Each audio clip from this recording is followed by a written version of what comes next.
Welcome to TL Yarn Crafts TV. I'm Tony, your host, and thanks for joining me for this quick video about the Tunisian Simple Stitch.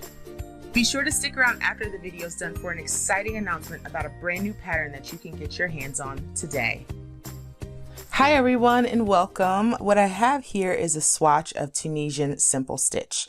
Now if you've watched my other videos, you know that I've done the Absolute Beginner's Guide to Tunisian Crochet where I covered the Simple Stitch, but I also covered a lot of other things. And I've received some requests from people who really just want to know from the very beginning how to do the Tunisian Simple Stitch. I liken the Tunisian Simple Stitch almost like the single crochet of regular crochet, if that makes sense. So in Tunisian crochet, the Tunisian Simple Stitch is pretty much what you learn first. And especially for it being such a simple pattern, it is really, really gorgeous. And I think this is probably your first time, if you're brand new to Tunisian crochet, really seeing the beautiful texture that this craft creates. So you can already see these beautiful rows of vertical stitches that run down the work. And then when you move horizontally, there's stitches that run behind the vertical lines, so it fills it in. It makes for a nice opaque fabric. It's not too thick, which Tunisian crochet can tend to be, and it's just super duper easy. So this is really the stitch that you learn first, and I wanted to bring you a quick video on how to do it. So let's get started. So I have a Tunisian crochet hook here. This is an 8mm hook, and I'm going to be working with worsted weight yarn. Typically for Tunisian crochet, you want to go up 2 full hook sizes so you don't have any issues with gauge. Now, something to consider before I even start is that this type of stitch does tend to curl. As you'll notice, since we're only working on the front side of the work, the project will start to curl forward. And that's because we're pulling loops constantly forward, so it ends up pulling the whole work forward. So this is lightly blocked, well, lightly and poorly blocked, but this is lightly blocked so you can see what it looks like flat. But we're going to work a few rows together, so if our project starts to curl up a little bit, it shouldn't be too much of an issue. So I'm going to start off with just kind of a short swatch. I think I'll put like 8 stitches on here. 4, 5, 6, 7, and 8. So the loop on your hook always counts as a stitch. So we're going to skip the first stitch, and we're going to pull up a loop in the back hump of each chain that we just created. So this is part of your foundation row.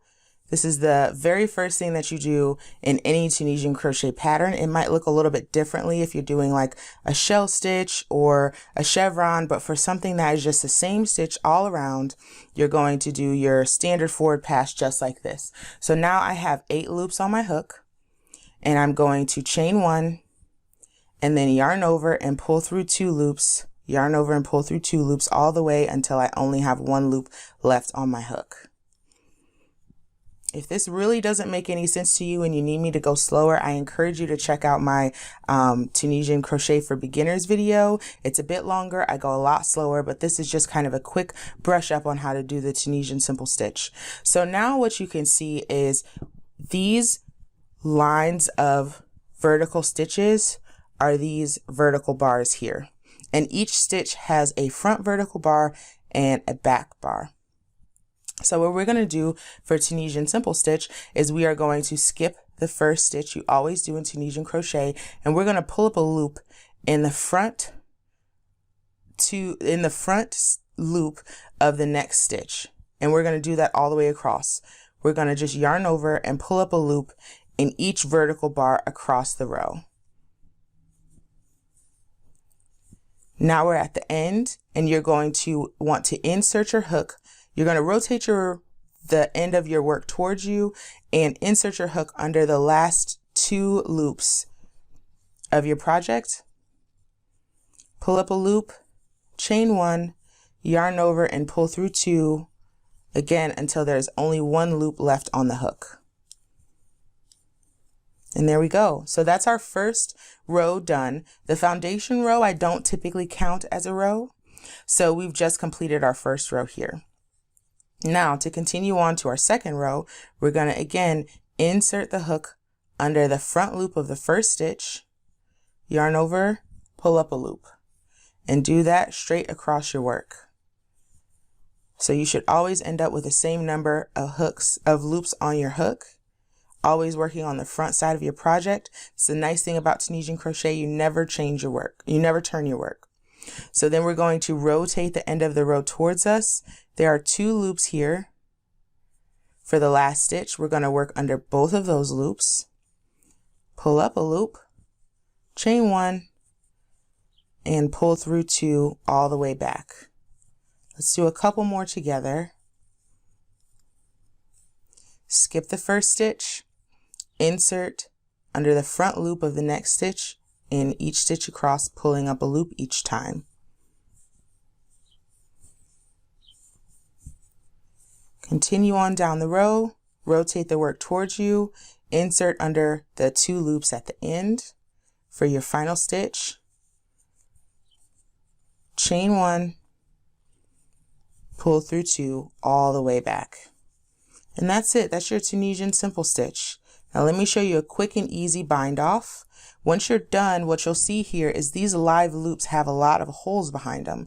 And that's because we still need to bind off and kind of do the rest of the work to make this a finished project. Even on my swatch, I didn't bind off. I was being a little lazy, I'm not gonna lie, guys. But we're gonna do a bind off really quick. And the easiest bind off is a slip stitch bind off. So what you do is you insert your hook behind the front loop of the next stitch, just like we've been doing, yarn over, pull through, and pull through the other loop on your hook. So insert and pull through both loops on your hook. This is going to, of course, close off so we can't get back into these, and our loop is following us all the way down. So we're not pulling up multiple loops on our hook anymore. This is a bind off, so it's finishing off the row that we had underneath where we're working right now. So you can do a slip stitch bind off, a single crochet bind off. It really depends on what you want your project to look like. But as you can see, that bind off creates stitches that are uniform with all the stitches underneath what we made. Now we're at the end. Again, we're going to rotate the work towards us, working under the 2 loops of the final stitch, yarn over, and pull through both loops on hook. And that's it. That's the Tunisian Simple Stitch. Thanks so much for joining me for that, and stick around for a very exciting announcement about a brand new pattern that I'm releasing today. Thanks so much for watching this tutorial on the Tunisian Simple Stitch. I am super duper excited to share with you my newest pattern using this gorgeous stitch. This, my friends, is the lovely Penthouse Throw Pillow. I use Bernat Maker Fashion to make this pillow because the stitch definition is just perfect. But you can really use any category 5 bulky weight yarn for this project. The PDF form of this pattern does link back to this video in case you have any questions. Go ahead and find a link to this 20 by 20 inch pillow in my Etsy and Ravelry shops, and you can also find it on tlyarncrafts.com. Look below for links to all of my shops. Thanks again.